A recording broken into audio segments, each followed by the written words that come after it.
করার স্বাদ মিটে গেছে ইসরায়েলি সেনাদের। গাজা উপত্যকার দিকে তাকালেই এখন হয়তো ওদের গলা শুকিয়ে কাঠ হয়ে যায়। হয়তো ইসরায়েলি সেনারা বলছে, অনেক কেঁদেছি, আর কাঁদতে পারি না।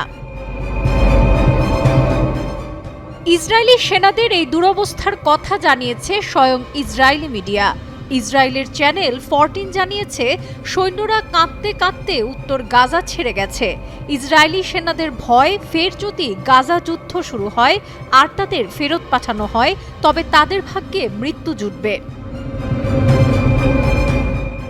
ইসরায়েলি চ্যানেল 14-এর উদ্ধৃতি দিয়ে রাইয়ালিয়ম সংবাদ সংস্থা জানিয়েছে, ইসরায়েলি সৈন্যরা নেটজারিম অক্ষ ত্যাগ করেছে।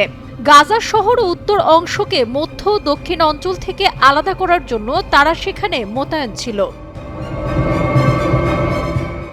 পার্স টুডে জানিয়েছে, চোখের জল ফেলতে ফেলতে ইসরায়েলি সৈন্যরা বলেছে, 1 বছরেরও বেশি সময় ধরে গাজায় তারা যা করেছে তা বৃথা গেছে। ফিলিস্তিনি শরণার্থীদের উত্তর গাজা উপত্যকায় ফিরে যাওয়ার অনুমতি দেওয়ার বিনিময়ে ইসরায়েলি সরকার হামাসের সাথে একটি চুক্তি করে। এর ফলে 6 জন ইসরায়েলি বন্দী মুক্তি পায়। এই চুক্তির পর ইসরায়েলি সেনারা নেটজারিম অক্ষ থেকে ফিরে আসে।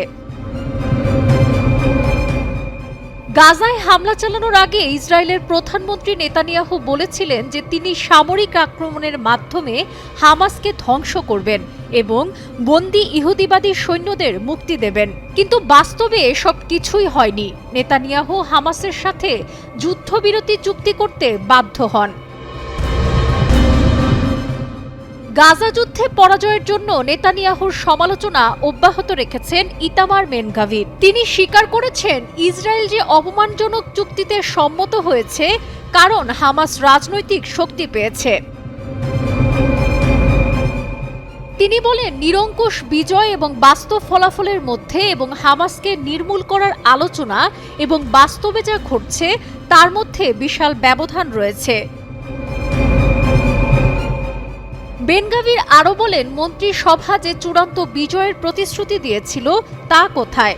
হামাসের ধ্বংসের কি হয়েছে? মোসাদের যুদ্ধবন্দী ও নিখোঁজ ব্যক্তি বিভাগের সাবেক প্রধান রামি ইগ্রাও তিনি FM 103 রেডিওর সাথে এক সাক্ষাৎকারে স্বীকার করেছেন, ইসরায়েলি সেনাবাহিনীর পদক্ষেপ ভুল ছিল। তারা হামাসের কাছে হেরে গেছে।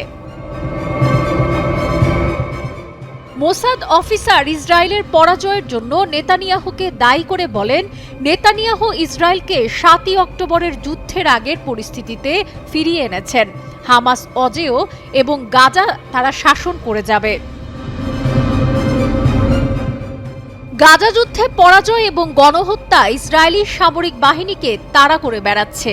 গাজায় যুদ্ধাপরাধের অভিযোগে বিশ্বের বিভিন্ন দেশে গ্রেপ্তার এড়াতে কয়েক ডজন ইসরায়েলি সেনা ফেসবুক এবং ইনস্টাগ্রাম সহ সোশ্যাল মিডিয়ায় তাদের অ্যাকাউন্ট মুছে ফেলেছে।